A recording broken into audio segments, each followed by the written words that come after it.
what keeps people and helicopter pilots and the flying public safe on these routes. Route 1 heading south over the Potomac from Key Bridge and Memorial Bridge, it is paramount to fly the appropriate altitudes.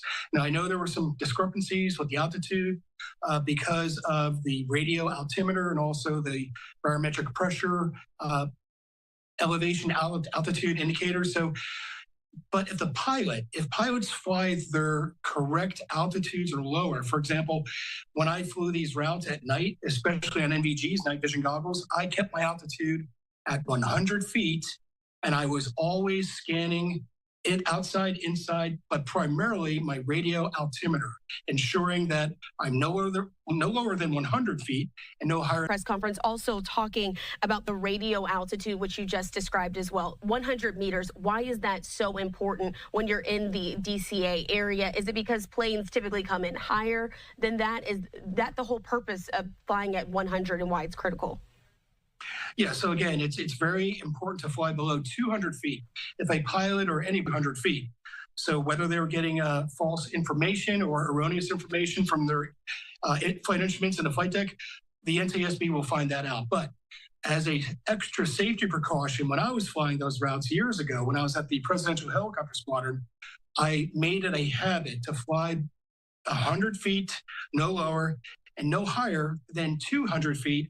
And I would always reference my radio altimeter because at that altitude, that is the most accurate instrument to relay to me where we are in space over the terrain.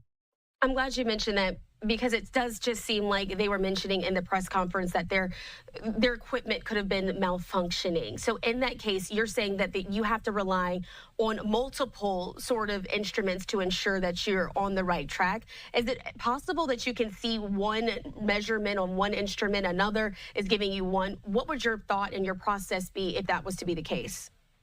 Well, these pilots I'm sure they're very highly qualified and trained, God rest their souls, but it is very important to keep an instrument scan. What does that mean? That means you're referencing multiple indications in your instrument panel.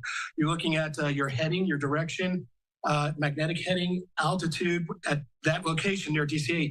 That is the most important instrumentation. Your altitude above the terrain, above the river, and your altitude making sure that you don't exceed 200 feet absolute ground altitude or above sea level, so you don't infringe upon the flight path going into DCA, which, again, it looks like that's what occurred, but we can't speculate at this point. But from what I did hear from the NTSB, there could have been some erroneous data that the pilots were referencing. And also the ADS-B, Automatic Dependent Surveillance Broadcast, as mentioned by the NTSB, it was not sending signals from the UH-60. And that's devastating because future, as far as it goes, is legislation. Right now, we do know they're proposing that they might make this temporary ban to avoid another tragedy. I personally don't think it's required. Aircraft traffic, where to go, what altitude, and to be aware of other aircraft in the area. But also, the onus is on the pilots to know the rules of the road, know the route structure, know the altitudes or frequencies where they need to be. Pilots need to build a very proper and strong situational awareness. That can only be done by referring to their instruments, listening to the communications, also working as a team inside the helicopter, military aircraft from entering the airspace, because this is our nation's capital, and there are very important people that need to get in and out via military helicopter. So again, whether all these squadrons in the DC area have to be retrained in how to fly these route structures around the DC area, whatever it takes to keep these pilots safe and adhere to standard operating procedures, it's got to be done. But again, I don't believe that all helicopters should be restricted from entering that airspace. And Ron, before I let you go, we also know that the NTSB is planning on releasing a preliminary report on this accident in the coming weeks. What do you expect? What information do you expect to come out of that and what we've been waiting on? Again, it feels like we're getting piecemeal bits and pieces as the investigation is ongoing. But this preliminary report, what can we expect to see in it? Well, typically after a unfortunate mishap, as we experienced over the last several weeks, the NTSB will release within 30 days a preliminary report. Typically, it's about 4 weeks after the incident. And this is just a very high altitude, 30,000 foot level, if you will, of what occurred, how it had occurred, but not really speculating. So they're just going to release the information they have, and they're going to reiterate what they've spoken about today during the conference. But hopefully, they've got a little more information to provide in that report to give everyone who's involved in this investigation a little more visibility of the hows and whys this unfortunate incident occurred. And hopefully just a little bit of peace as well for those victims. Again, Ron Alvarado, retired military corps aviator. We appreciate you for being with us here on Live Now from Fox. Your expertise has been great in breaking down the situation and some of the terms that are thrown out in those press conferences. We appreciate you for joining. My pleasure. Thank you. All right, we did want to get that story in for you here on Live Now from Fox. We're going to take this opportunity to step away for a 2-minute break, but we're going to continue on with some of today's top stories on the other side.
Before the break, we have been watching this unfold here on Live Now, bringing you moments from inside of the courtroom where A$AP Rocky, the rapper, is currently on trial in Cuniff. We do know that today there in Los Angeles County, on Valentine's Day no less, the jury in the A$AP Rocky gun case assault trial is incredibly close to deliberating. Lewin's rebuttal was finished, just a few more instructions, but those deliberations are going to have to wait until next week, Tuesday in particular at 9:30 a.m. because of the President's Day holiday. To talk just a bit more about what happened today in the courtroom, bringing in Megan Cuniff now. Megan, thanks for joining us. You were in court today. Talk about how the end of this case is now heading. Again, we know we've heard from the defense lawyers, we've heard from the prosecutors. Now the jury instructions are next. What's going to be happening here in the next few minutes when they return to court? Yeah, today was really the final argument day. This was Joe Tacopina, who's A$AP Rocky's lawyer. He finished his closing argument this morning. It was a long one. He went 2 hours yesterday and then more than 2 hours this morning. And then it was the DA's chance to give the rebuttal argument. And he even warned jurors in the beginning that he was not probably going to be brief. And he wasn't. So it was a long day in court, got out about 4 p.m. It's unclear if the jury actually started deliberating. I don't think they did because there's paperwork that they need to get. And I even heard the judge say he wanted the attorneys to look over the verdict forms before he sent it up to the jury room. So Tuesday at 9:30 a.m., they are all due back. And I think that's when deliberations will really begin. And it could be a long day. We could have a verdict that day. We could not. There's a lot that remains to be seen, but they definitely put it all out. Speaking of putting it all out there, it was all over social media when it happened. There were fireworks that erupted there in the courtroom. To highlight successes, it's also to recognize where we need to improve. While violent crime and crashes are trending down, we know property crime remains a challenge.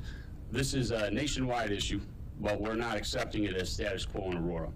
So in 2025, we're putting together additional resources in property crime investigations with a focus on thefts, burglaries, and repeat offenders. So just like with violent crime, we believe a strategic, intelligence-driven approach will deliver positive results. Of course, having a plan is one thing, executing it is what really matters, and that's where our officers shine. Every reduction in crime, every case closed, every proactive measure comes down to the work that they do every single day. They are the ones making the stops, conducting the investigations, and engaging the community, and I couldn't be prouder of the team that we have here at APD.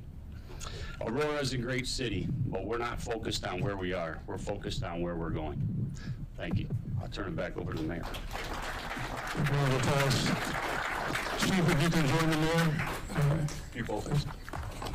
Stay with me. Reducing violent crime, enhancing community partnerships, and improving and the trust of our residents. And let me repeat, only one violent homicide in 2024. That was a quickly solved domestic incident. One.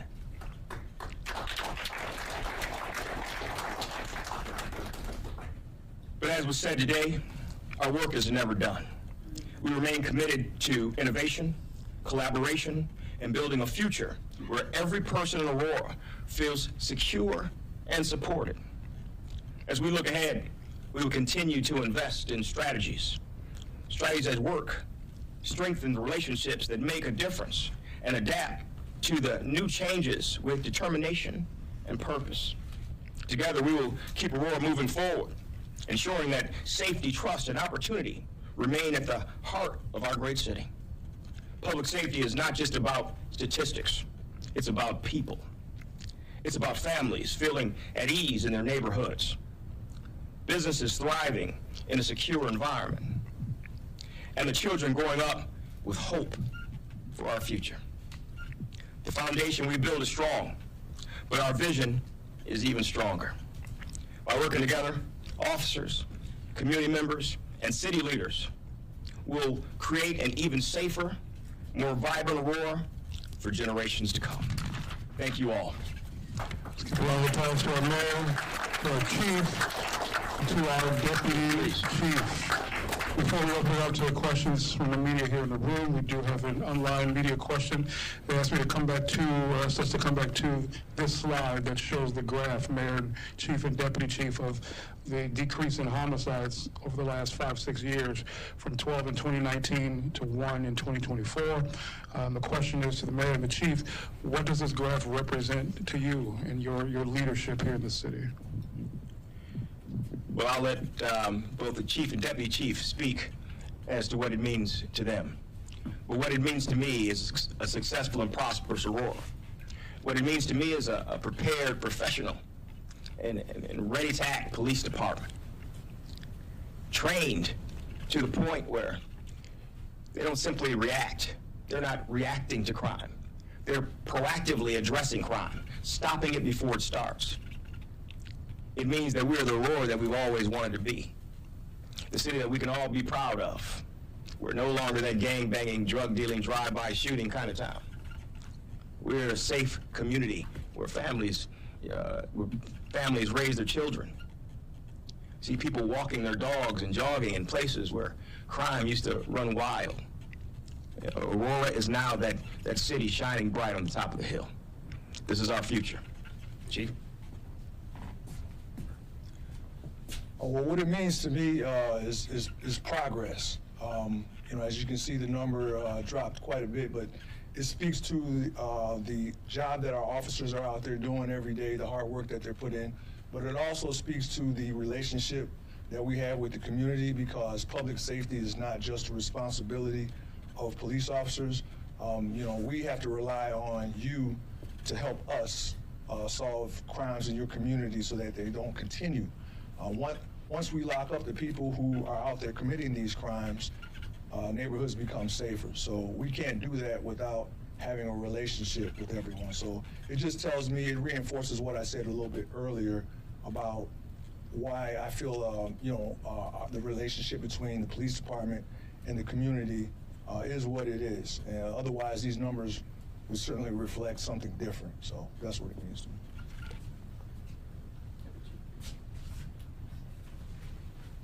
So I'd echo what the chief's sentiment was. Success in policing doesn't just happen by chance. It's the hard work of our officers. It's the partnerships that we have with the community that all work together to produce. One homicide is too many in Aurora. And if we can get that number down, that's what we're working for. But I go back to what the chief said, and I feel like our officers' hard work, the partnerships with the community, that's why you see the results that you've been seeing. So. There's a follow-up question. I promise we're coming right to you all. There's a follow-up question to that. It said in the news release and today you've emphasized this one homicide is domestic and quickly solved. Why is that so important to emphasize that it was domestic and quickly solved? Well, as the deputy chief said, one homicide is too many, right? Because we don't want to see any of our community members lose their life. But if any of you have been around Aurora for a while, you were around in the mid-90s, early 2000s, you know that number would be exponentially higher, in the 20s to be exact. And most of those homicides were gang-related, drug-related type of homicides. So I think the importance of that is this particular homicide had nothing to do with gang or drugs, and that just speaks back to what I said a little bit earlier about the relationship between the police department and the community. Back then, we struggled because we couldn't get information from the people that we needed to get information from because of intimidation and other things, but our community got tired of being victimized. People started speaking out and sharing information, and we were able to make headway. And so that's why I think there's an important distinction between what things were like back then and us being where we are now. Thank you, Chief. Any questions from the media? We always got you covered here on Live Now from Fox. We'll be back in just 2 minutes.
And welcome back, everyone, here to Live Now from Fox. Let's head out to New York, where a protest happened against the mayor of New York City, Mayor Eric Adams. All right, Larry, let's do it. Thank you, Sanam.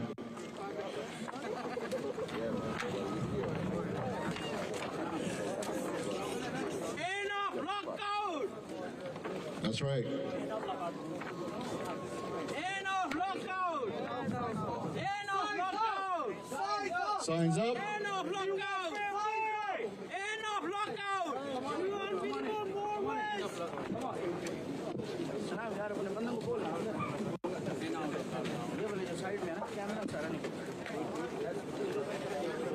Signs up, guys, signs up! All right, looks beautiful from behind. Signs up, everyone, and you know this. All right. Go to the center.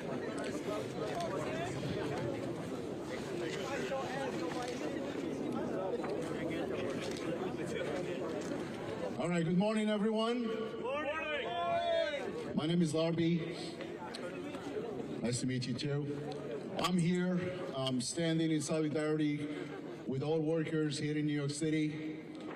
And I'm also a part of Justice for App Workers and its coalition of many drivers coming together united, fighting for their rights, fighting for their pay, and of course fighting for their families.